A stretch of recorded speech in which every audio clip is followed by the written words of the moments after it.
teman-teman. Semoga semuanya dalam keadaan sehat walafiat selalu. Video kali ini saya ingin berbagi tips bagaimana caranya kita melakukan cut loss. Jadi kebanyakan orang kalau sudah loss itu, kebanyakan kita tidak tega untuk cut loss. Ini adalah suatu kelemahan kita sebagai trader pemula. Karena cut loss itu sebetulnya wajib bagi seorang trader. Karena cut loss itu akan membatasi kerugian kita. Untuk itu, saya akan memberikan tip-tip atau pedoman-pedoman yang perlu kita lakukan jika kita telah mengambil suatu posisi yang salah. Pertama, saya menggunakan indikator ini Bollinger Band. Nih ya, yang 3 garis ini Bollinger Band.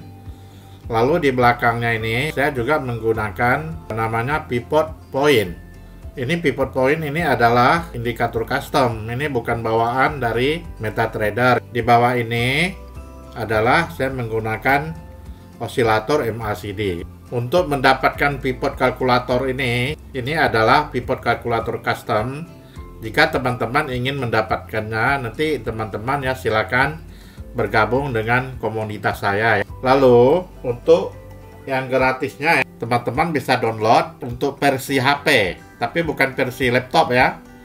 Untuk versi HP itu teman-teman bisa download di Play Store. Jika teman-teman menggunakan Android handphonenya, teman-teman ini bisa mendownload ini namanya Pivot Point Calculator. Ini gratis, jadi silakan teman-teman download saja aplikasinya dulu.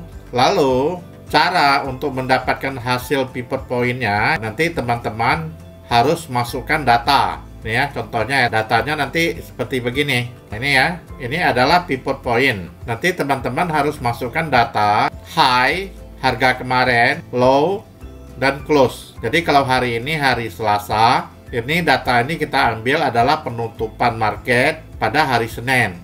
Lalu setelah itu kita calculate, nanti dia hasilnya akan mendapatkan seperti ini. Di sini nanti ada PP, ini garis tengahnya pivot point, lalu ada R1, R2, R3. R ini maksudnya resisten. Lalu bawah ada S1, S2, S3. Ini juga support. Jadi kalau teman-teman mendownload ini, teman-teman hanya bisa melihat secara manual aja. Tapi kalau yang di laptop ini namanya adalah custom indicator. Ini teman-teman kalau kita kasih garis tambahan lagi, umpamanya ini R1. Nih kita lihat aja warnanya. Ini ada merah. Kita kasih tambahan garis, nanti kelihatan harganya. Nah ini saya kasih garis. Nah ini harga-harganya ini kan. Nah, kalau sekarang nih pergerakan ini harga ya di bawah harga pivot ya. 1861.85. Ini R1, R2 ya. Harganya ini masing-masing sudah tersedia. Ini kita tinggal drag aja kalau yang di bawah ini. Kalau nggak sampai, kita kasih drag, kasih bikin harga seperti ini. Jadi tiap ujung-ujung ini kan, nah ini adalah levelnya kan. Kan sudah ada kan 1, 2, 3, 4, 5, 6, 7 ya, 7 level. 7 level itu maksudnya 3 level untuk support, 1, 2, 3. 3 level untuk resisten, 1, 2, 3. 1 levelnya ini untuk harga pivotnya, harga tengahnya. Jadi pivot point ini untuk pemula teman-teman sangat bermanfaat. Karena rata-rata newbie itu dia tidak mengerti kapan kita itu harus exit, harus cut loss kalau kita kondisinya dalam keadaan salah. Umpamanya di sini kalau teman-teman ngambil posisi buy, umpamanya Anda ngambil posisinya di daerah ini, saya kasih tanda aja. Anggap aja teman-teman ngambil posisi daerah salah, umpama teman-teman ngambil buy-nya di sini. Artinya kalau teman-teman ngambil buy di sini, lalu kita mengacu ke pivot point-nya, karena di sini sudah teman-teman tuh buy-nya salah. Kenapa? Karena teman-teman tuh buy di daerahnya resisten. Seharusnya kalau kita mau buy, itu kita harus cari di daerah support. Itu lebih bagus tuh value-nya daripada kita di resisten. Kalau kita nge-buy di daerah sudah resisten, itu kan market rawan koreksi. Market akan rawan untuk turun karena di situ adalah sudah daerah berat untuk naik. Lihat di sini. Kalau umpamanya kita nge-buy di sini, artinya kita sudah masuk ke daerah resisten 2 loh. Gitu. Ini udah bahaya gitu ya. Karena kalau ke atas lagi kan sudah resisten 3 nih ya. Jadi untuk dia naik itu sudah salah gitu. Jadi saya anjurkan kalau teman-teman sudah telanjur salah ngambil posisi, ya salah satu jalannya kita harus melakukan cut loss. Karena cut loss itu adalah membatasi kerugian kita. Lalu kalau teman-teman ambil posisi tadi di sini, posisi teman-teman ngambil di daerah resisten itu, berarti teman-teman kan sudah salah posisi. Nih saya kasih ajarkan ya. Nah ini untuk bikin tanda ya teman-teman. Nah ini umpama kita ngambil di daerah ini tadi ya. Ini kita artinya sudah kita nge-buy daerah puncak. Salah gitu ya. Karena kita nggak tahu, pikir kita masih naik ya. Karena market itu kan anggap ini belum kejadian yang ujungnya. Nah, kita pas di sini gitu. Memang kalau secara Bollinger Band kita lihat ini ya ini tren masih naik gitu loh. Karena dia masih di atas middle gitu. Ya jadi kalau kita buy juga ya nggak salah. Cuma salahnya gimana? Kita nge-buy-nya sudah di daerah resisten, daerah berat. Salahnya di situ. Jadi kalau umpamanya begitu, setelah kita buy dia tidak jadi naik, malah longsor ke bawah. Salah satunya kita harus melakukan cut loss.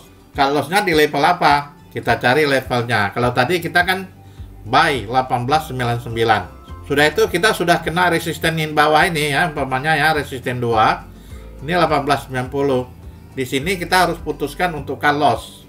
Setelah kita putuskan untuk cut loss, di sini kita harus mengambil posisi kebalikan. Yaitu kita harus melakukan reverse.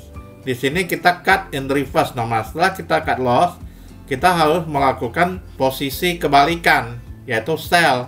Contoh ya, kalau di resisten 2 kita sell. Nah, ini kan jauh nih ya turunnya. Kalau posisi begini, kita sudah banyak cuan.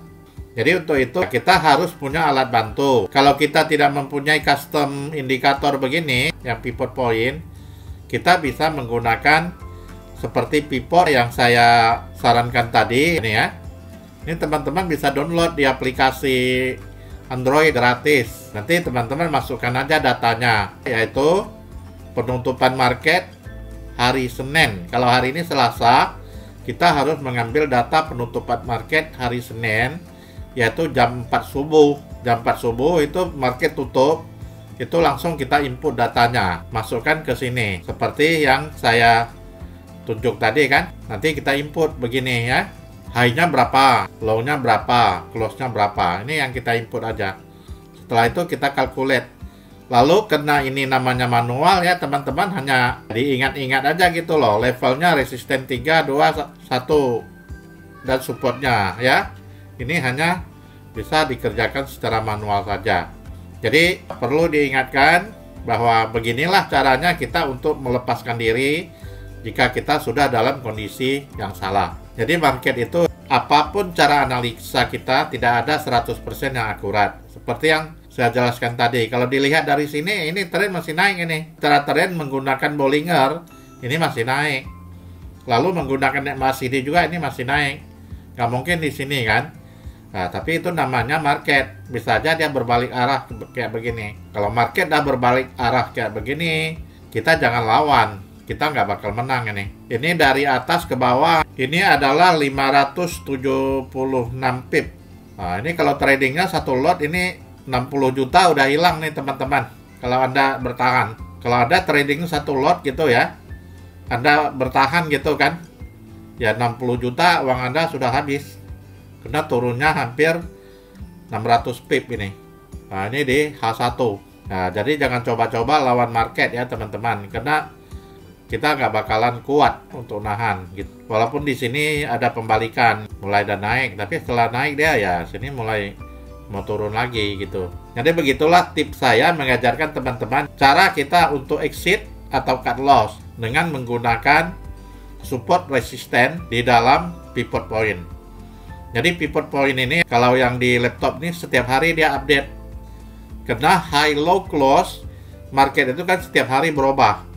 Jadi otomatis ini juga tiap hari berubah. Jadi kalau untuk pivot point ini yang cocok kita gunakan hanya orang day trade. Day trade itu karena nilai-nilai pivot ini juga akan berubah setiap harinya. Jadi lebih sesuai orang yang day trade, ya acuan kita adalah pivot point yang kita jadikan sebagai support dan resisten. Jadi kalau kita buy, carilah di daerah support. Kalau kita sell, carilah daerah resisten. Itu yang paling bagus. Mungkin itu saja video kita kali ini ya. Buat teman-teman pemula semua, jika merasa video ini bermanfaat, boleh di-share ke teman-teman yang membutuhkannya. Dan di-subscribe supaya saya lebih rajin bikin video-video baru.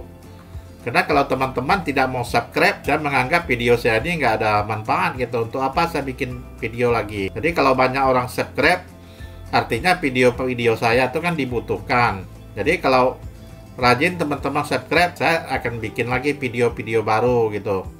Tapi kalau yang subscribe-nya nggak ada, artinya video saya ini nggak ditonton gitu loh. Nggak ada gunanya. Untuk apa saya capek-capek bikin video. Itu aja ya teman-teman ya. Sekian dan terima kasih ya.